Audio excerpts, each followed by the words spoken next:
Good day, everybody, and welcome to my channel. I'm coming at you today with another little hashtag event. For this is called Artsy Second Sunday, and it's for Ayala Art. I love to paint Martha, aka Martha, and obviously, some places this is spring. In New Zealand, it isn't. It's coming towards autumn. So even though I've titled this Spring Flowers, in autumn this would not be spring flowers. Didn't quite get my bit in the centre there, but never mind.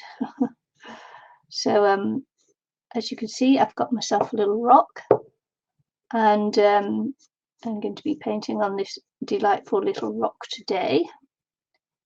And this is not any particular kind of flower, as you may tell. You can kind of figure that one out for yourself. But yeah, so this is Artsy Second Sunday, and this is a premiere, and so we'll be chatting in the chat by the side of this video, and I will link the link to the. I can never talk and paint. I don't know how people do it. I find that so difficult. So anyway, all links you need to know will be in the description box below this video. I'll also link it in the live chat for the people in the live chat, so that you can hop along to the next video as well. So yeah, hope you enjoy. Oh great, doesn't rub out on gesso. Also as well, I've been using my pencil to do some my eraser to do some blending, so that doesn't work very well, does it? Anyway, let's get on with this. So this is hosted by Martha, Ayala Art, I love to paint, blah blah blah blah blah blah. Hope you enjoy the video, and hope you hop along with us too. There are some lovely artists taking part in this hop, and yeah, come join them and us as we, well, them and us, you know, and you can paint along with us, hopefully.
Okay, so I'd just like to say thanks for watching. I'll put the link for the next person in the Premiere Hop in the live chat and also in the description box below this video. I just want to say thanks very much for watching, and wherever you are on your journey in life, please do travel safely. Hope you liked it. See you again very soon. Bye.